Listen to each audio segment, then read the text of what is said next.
यह जो द्रव्य संग्रह नाम का ग्रंथ हम पढ़ रहे हैं, यह आचार्य नेमिचंद्र सिद्धांती देव द्वारा रचित ग्रंथ है, जो 58 गाथाओं में पूर्ण हुआ है। इसमें 3 अधिकार हैं। पहले अधिकार में 27 गाथाएं हैं, द्वितीय अधिकार में 11 गाथाएं हैं और तृतीय अधिकार में 19 गाथाएं हैं।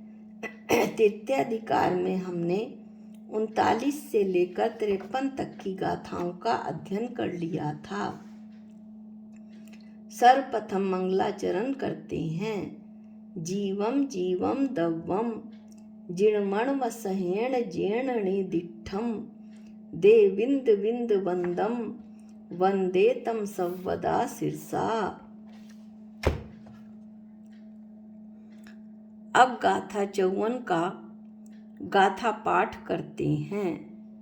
दंसण राण समग्गम मग्गम मुखस्य जोहु चारित्रम साध यदि णिच शुद्धम साहु स मुनि नमो तस। जो णिच शुद्धम, जो नित्य शुद्ध अर्थात राग आदि रहित, मुखस्य मग्गम मोक्ष के कारणभूत, दंसण राण समग्गम दर्शन ज्ञान से परिपूर्ण, चारित्रम चारित्र को हु निश्चय से, साध यदि साधता है, सा मुनि साहु वह मुनि साधु परमेष्टि है, तस नमो उनको नमस्कार हो। सरल अर्थ यह है कि जो दिगंबर मुनि मोक्ष के कारण हैं, कौन सम्यक दर्शन, सम्यक ज्ञान, सम्यक चारित्र को धारण करते हैं, अनंत ज्ञान आदि रूपी शुद्ध आत्मा के स्वरूप की साधना करते हैं, पंच महाव्रत आदि और आदि 28 मूल गुणों को धारण करते हैं, 3 गुप्ती मन वचन काय गुप्ती से सहित 18,000 शील को धारण करते हैं, 84 लाख उत्तर गुणों के पालन करने वाले साधु होते हैं, उन्हें नमस्कार हो। ऐसे साधु परमेष्टि का ध्यान करो। ये 54वीं गाथा में साधु परमेष्टि के स्वरूप को बताया गया है। 55वीं गाथा में साधु के निश्चय ध्यान की योग्यता का वर्णन किया गया है। जम किम चिवी चिंततो णी रिहि वित्ति हवे जदा साहु लद्धुणये एयत्तम तदाहु तम तस् निश्चयम झाणम। जदा जिस समय जम किम चिवी जो कुछ भी चिंतन करता हुआ, साहु साधु एयत्तम एकाग्रता को, लद्धुणये प्राप्त करके, ऋणी रिहि वित्ति इच्छा रहित, हवे होता है, तदा उस समय, तस उस साधु का, तम वह, ऋच्छयम झाड़म निश्चय ध्येय, आहु का आहु यानी कहा जाता है। जब साधु ध्येय पदार्थ में एकाग्र होकर उस वस्तु का चिंतन करते हुए निष्प्रही व्रत यानी सब तरफ से विरक्त होकर निष्प्रही व्रत धारण करते हैं, उस समय साधु के उस ध्यान को निश्चय ध्यान कहते हैं। विषय और कषायों को दूर करने के लिए और चित्त को स्थिर करने के लिए पंच परमेष्टि पर द्रव्य भी ध्येय होते हैं। फिर जब अभ्यास से चित्त स्थिर हो जाता है, तब शुद्ध बुद्ध एक स्वभाव निज शुद्ध आत्मा का स्वरूप ही ध्येय होता है। ध्याता, ध्यान करने वाले को ध्याता कहते हैं। ध्यान अपनी चित्त वृत्ति, अपने उपयोग को सब तरफ से रोककर, सभी पर विषयों से रोककर एक ही विषय शुद्ध बुद्ध निज शुद्ध आत्मा में स्थिर करने को ध्यान कहते हैं। ध्येय, जिसका ध्यान किया जाता है उसे ध्येय कहते हैं। 56वीं गाथा में आत्मलीनता के उपाय बताए गए हैं। माँ चिट्ठः माँ जंपः माँ चिंतः किंवी जेण होई थिरो अप्पा अपपम्मी रवो इणमेव परम हवे झाणम। किंवी कुछ भी, माँ चिट्ठः चेष्टा मत करो, माँ जंपः मत बोलो, माँ चिंतः मत विचारो, जेण अप्पा अपपम्मी जिससे आत्मा आत्मा में रवो रत होता हुआ थिरो होई स्थिर हो जाए। इणमेव यही परम झाणम परम ध्यान है, हवे है।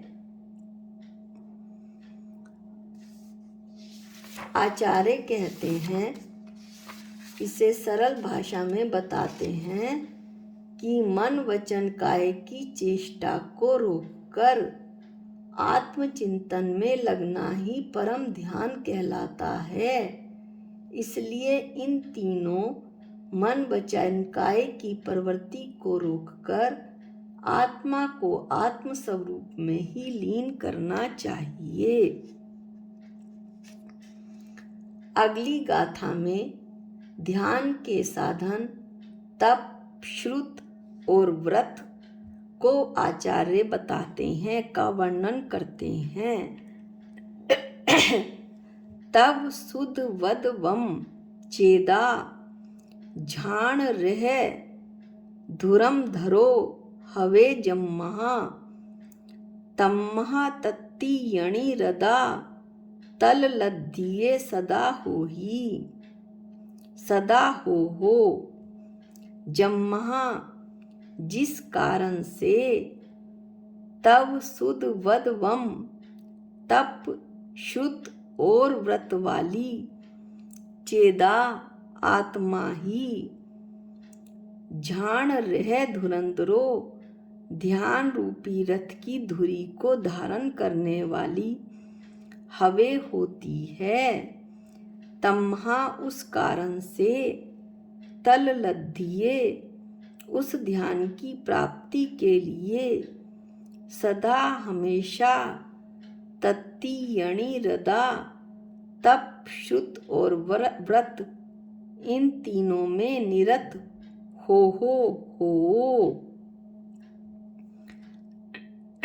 तप का धारक, शास्त्रों का अभ्यास करने वाला, महाव्रतों को पालन करने वाला पुरुष ध्यान रूपी रथ को चला सकता है। जो पुरुष संसार, शरीर आदि पदार्थों में आसक्त रहने वाला है, उस व्यक्ति का ध्यान होना अत्यंत कठिन होता है। तब वह शुद्ध ध्यान तो फिर भला कैसे करेगा। ऐसा आचार्य गाथा 57 में बता रहे हैं। गाथा 58 में आचार्य अपने इस ग्रंथ को नम्रता के साथ पूर्ण कर रहे हैं।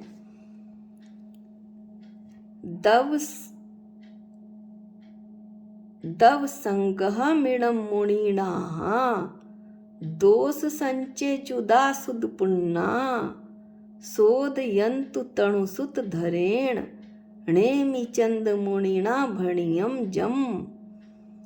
तणुसुत धरेण थोड़े शुत को धारण करने वाले, नेमि चंद मुनिना मुझ नेमि चंद्र मुनि के द्वारा, जम भड़ियम जो कहा गया है, इणम दव संघा, ऐसे इस द्रव्य संग्रह को दोष संचुदा, समस्त दोषों से रहित सुध पुण्या मुनिनाहा, शुद्ध में परिपूर्ण ऐसे प्रधान मुनि गुरुजन शोधयंतु शुद्ध करें, ऐसा आचार्य देव निवेदन कर रहे हैं। भावार्थ ये है कि निर्दोष और ज्ञान से परिपूर्ण ऐसे मुनिराज इस द्रव्य संग्रह को शुद्ध करें। यहाँ आचार्य श्री जी के छद्मस्त होने के कारण दोष होने की संभावना हो सकती है, इसलिए आचार्य कहते हैं कि ज्ञानी मुनि से शुद्ध करें, ऐसा वे कह रहे हैं। शुद्ध देवता की भक्ति के कारण से निर्दोष वर्णन करते हुए भी ग्रंथकर्ता नेमी चंद सिद्धांति देव आचार्य जी अपनी लघुता व्यक्त करते हैं इस गाथा में कि मैंने अल्पशुद्ध ज्ञान के कारण जो कुछ लिखा उसका विद्वान जन संशोधन कर लें। इस तरह से 98वीं गाथा के साथ तीसरा अध्याय समाप्त होता है और द्रव्य संग्रह ग्रंथ की समाप्ति होती है। हम जिनवाणी स्तुति करते हैं। निज निधि निज में बताई, ये अनंत उपकार है, इसके लिए जिनवाणी माँ को वंदनानंत बार है, वंदनानंत बार है। सबको जय जिनेंद्र।